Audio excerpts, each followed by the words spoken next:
I start by showing a short video. It's only 1 minute, so if you don't have the energy to listen to my presentation, if you just listen to this 1 minute video, you catch it more or less. And let's see, once more. There is fashion everywhere, on everybody, and in almost every store. But producing all these clothes means more carbon emissions, more chemicals, more waste, and more water use. It's not sustainable. But there is a way to put fashion first without putting the environment second. Because we know how to recycle cotton so it can be turned into new fibers, yarn, fabrics and garments that can be produced and worn with a clear conscience, and then recycled again and again. So give us your used jeans or any used garments. We upcycle them into a new biodegradable raw material, which has the same or higher quality than virgin pulp and can be fed into the textile production cycle. Recycling clothes finally works.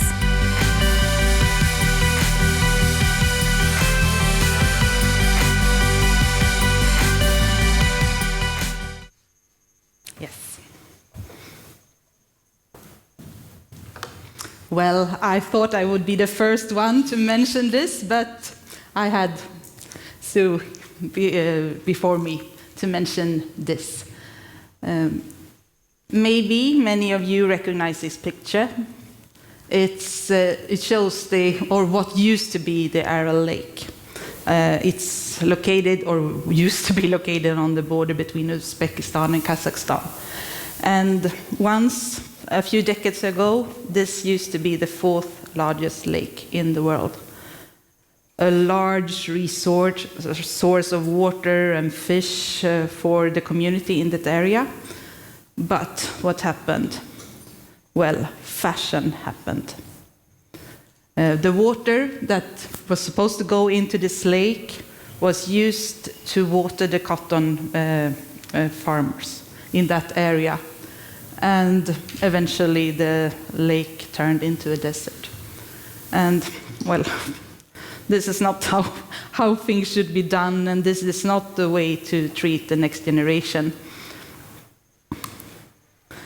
The global population is increasing year by year, and the demand for garments, fashion, things is increasing with the growth in economy. So we buy more and more fashion, but we use it less and less, and we replace it every week. In Sweden, they say we buy 50 garments per year. I heard numbers that in other countries it's even more. 50 garments a year, that's an incredible amount of clothes. And most of them are just stuck in the closet and never worn. So this is a terrible, what should I say, waste of resources and waste of material, waste of man work, waste of money. And more water will be needed to feed this circle of endless fashion and textile consumption.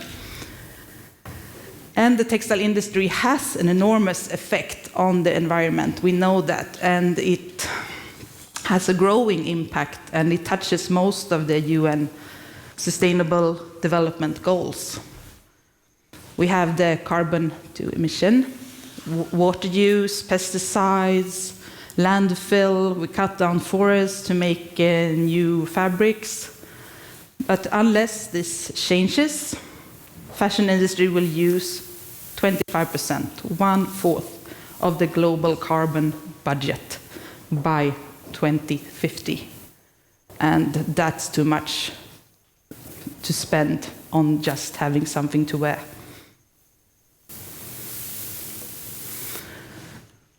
And fashion is wasteful as well.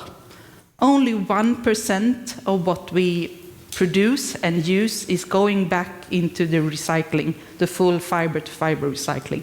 Less than 1%. And every second we throw away 1 truckload full of garbage textile garbage, and most is going to landfill. And in Sweden, we are very proud to say we're taking care of our garbage, but what we do, we put them into flames to create heat, which is slightly better than landfill, but it's still... You lost me. But it doesn't have to be the way. We can use this waste in a much smarter way. And even though it's good to put them as isolation for a house, we can also use them to make new garments instead.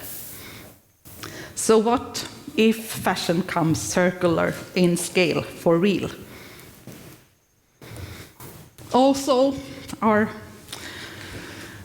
young, strong teenager Greta was mentioned, and fashion industry and consumers are realizing the reality. We have a problem when it comes to fashion. So this year we have seen Greta not only on Time magazine, but also on fashion publications. So we understand that something is happening. And the CEO of Kering Group was invited to the G7 meeting also to talk about and to promise that fashion will do better when it comes to climate impact. And the brands know this. The brands are setting up goals on how to become circular, how to improve, but maybe it's not enough. But we need to find alternatives to replace what we are doing today, because we will still need clothes to wear. We will not be able to stop consumption totally. The new middle class that is growing in the India, China, Africa, they will also have the right to also consume a bit. We have been consuming here for ages, but they have not been consuming for a long time. So we cannot just stop the consumption globally, but we need to find alternatives. Right now, there are some alternatives, but many of them are quite small in scale. The quality of recycled textiles is not always good.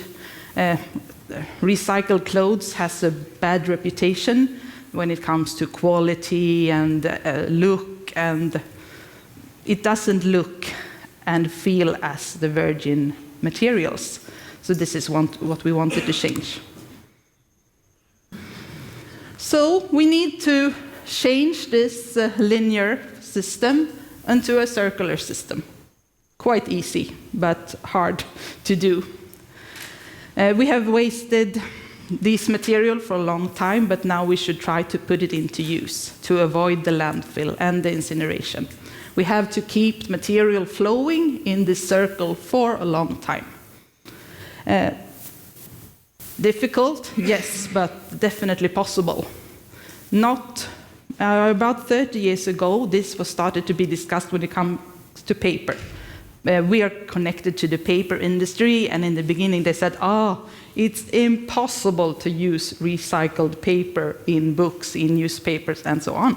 But today, almost 60% of all the paper used is coming from recycled raw material. So why shouldn't this be possible with textiles, especially with cellulose, since cellulose in trees and cellulose in cotton textiles are very closely connected chemically. So this is what we are using in our technology. So we want to do the same journey with fashion as we have done with paper.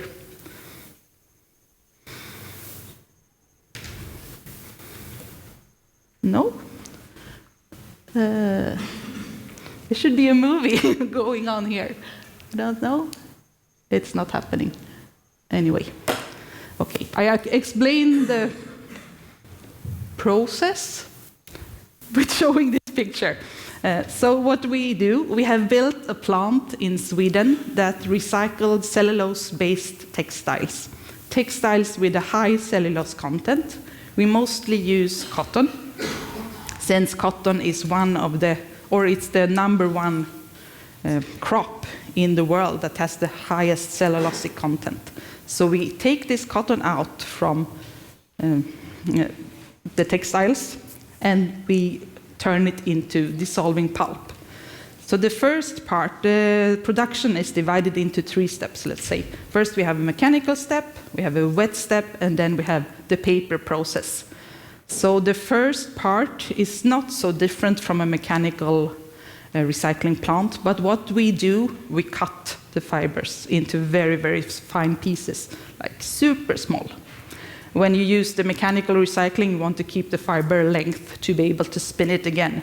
But we don't care about the fiber length because we want to use the chemical particles, the monomers in the fibers or in the cellulose. So we cut them very, very finely, and also in this step we can sort out, for example, metal parts, because metal is like buttons from jeans, rivets, and zippers. It's a very good product to recycle. We have a lot of companies calling us like, okay, can we buy your metal waste? So this is great. So we take it out mechanically, not manually. Then we have the shredded textiles, and it goes into a wet process.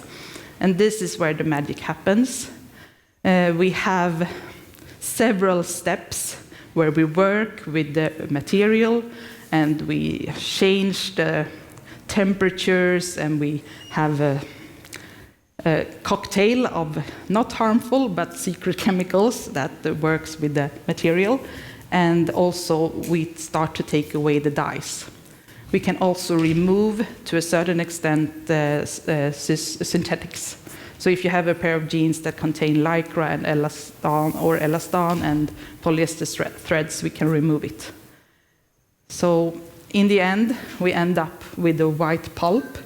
In the process, it's first like a fluffy in a slurry, so it looks like an orange juice that has the small pulp in it, so it's liquid but with small fibers in it. But we press it like you do with normal dissolving pulp also. And maybe you know Sweden is one of the biggest exporters of dissolving pulp from wood, but we are making dissolving pulp from textile waste instead. Ah, now it's moving. Good, I didn't realize. Yeah, perfect. So this is our product. This is circulose. Yeah, it's hard to go into the tanks of the chemical process, so this is a little bit an animation to show how it's done. And it looks quite beautiful, I have to say. The magic happens. This shows all the process, though. So this is our product, the circulose totally recycled pulp, which can be used as an alternative raw material to wood-based pulp from trees. So we can create the same material without cutting down any trees, and by using the textiles that are currently going up in flames or going down to landfill. So circulose is the first virgin raw material that is climate positive. For every kilo we produce, we bind 2 kilos of carbon dioxide. And compared with cotton, they use 5 to 7 kilos of carbon dioxide per kilo of cotton produced. So it's a big difference. And we can recycle it again and again and again. It's biodegradable, and we don't need any water. We use some water in the process, but the water is going back to the system again. We use only renewable energy in the plant, and we don't use any harmful chemicals or any pesticides or anything. Nothing like that is needed. And as we use the waste, we don't need to use any land.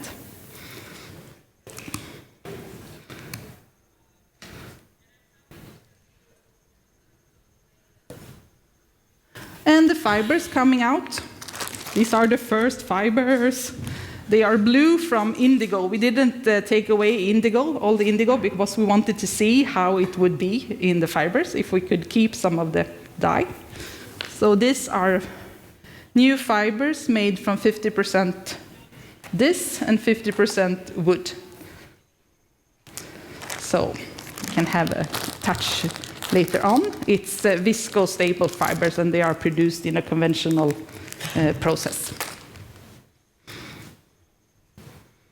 And as you see also, the values when it comes to the fibers are quite good. So we can create fibers that have the same properties as the fibers from virgin material, which is of course a plus when you want to increase the value of recycled textiles.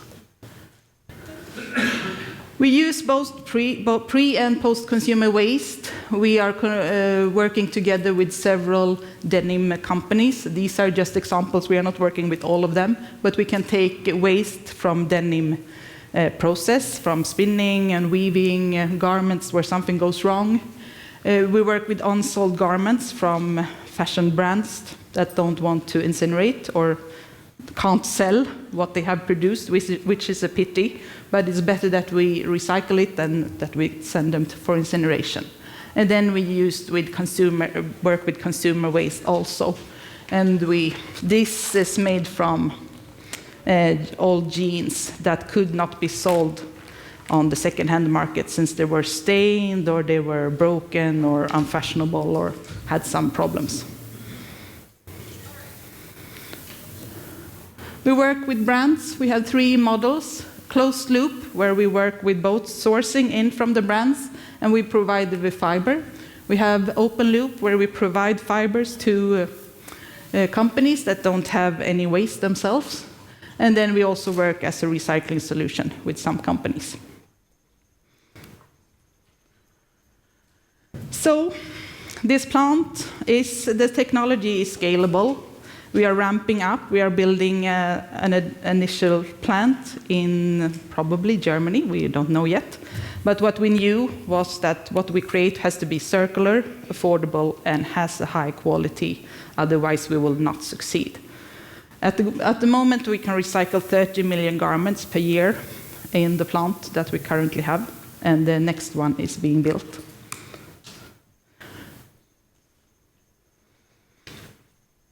And the goal is to recycle 1 billion cotton garments by 2025.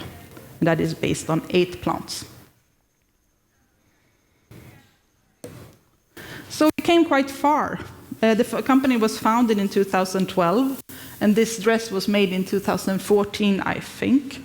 So we made the prototypes, we raised the capital, we built a plant, and we sold the first product. Next year, you will find products made from our raw material in shops and online, sold globally with a few selected brands. Then the availability of fiber will increase to give access to more brands and more consumers to buy this. And the good thing is that if you blend it the right way, you can recycle it again. So it doesn't have to go ever to the incineration. So even though the future sometimes looks a little bit negative, we have the possibility to recycle clothes. It finally works. So let's make fashion circular.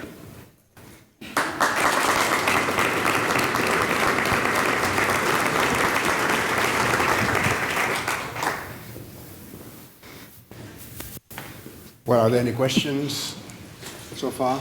Yeah. There will be a session for questions at the end of the conferences, right? So thanks, Jella. Thanks very much. There's one question. Okay, from Edward. Yes. Whoever is first. Hello. Yes, hello. Hi. Thank you for putting our company name on the screen. Yes. Artistic Fabric and Garment Industries. Yes. I just have a commercial interest to mention that the Aral Lake is Yes. not bordered by Pakistan, where our company is based. We That's true. have a lot of our own issues. But I think it was mentioned that it was bordered by Pakistan when the picture was there. But very good presentation. Thank you. Thank you. So in 10 years or 15 years, how will you source or collect all these jeans or garments? Yes. Well, as I said, the availability of waste is more or less endless. We will not reach more than 1% of all the production of cotton in 1 year in a long time. So there are many possibilities, but we plan to build plants in different areas of the world. in connection to either fiber producers or together with the garment producers, because in most steps, you should correct me if I'm wrong, the ones who are into this, but we lose approximately 10 to 15% of raw material in every step of the production. So there are a lot, and there is enough textiles to take care of in the recycling. So we don't see any problem with the sourcing.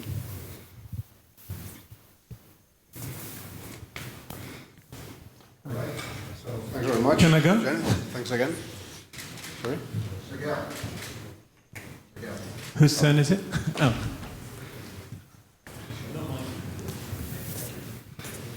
Obviously, your process. Okay. Obviously, you have a very extensive process, and maybe I missed one part of your presentation. Curious about your funding. How did you get started with it? Where do you get your resources from to do such great work? Yes, the initial founding was made by one company. They used to be the former owner of Domsjö, which is one of the biggest dissolving pulp mills in Sweden, but this was sold to Aditya Birla a few years ago, and the former owner is investing in forest-related sustainable projects, let's say. So they are the main owners. We also have H&M as a minority shareholder and another Swedish brand called Kappahl. Then we have all the employees are also shareholders and a lot of smaller business angels. So you run it as a private company? Right now, yes. We will start founding for the second plant during spring. All right. One last question only, otherwise we are going to be late. Overstep the time. Okay, there will be time for questions at the end of the conference. So there was a mic going somewhere, right? Yeah, hi. James. Sorry, dude. Hi. Hello. Congratulations. I think you seem to have cracked the Holy Grail. Quick question, then, only one. Do I understand correctly? So you're making a viscose, which would then be blended with virgin cotton. Is that how we would make denim from this stuff? You can do it like that. Definitely. We have also we have jeans that are made only from non-cotton products. It's also possible, but of course it will be a different product. So that's important to say. We cannot go back to cotton by this technology, but we can go back to a biodegradable, natural fiber in a way. Okay, thanks. I'll leave it at that.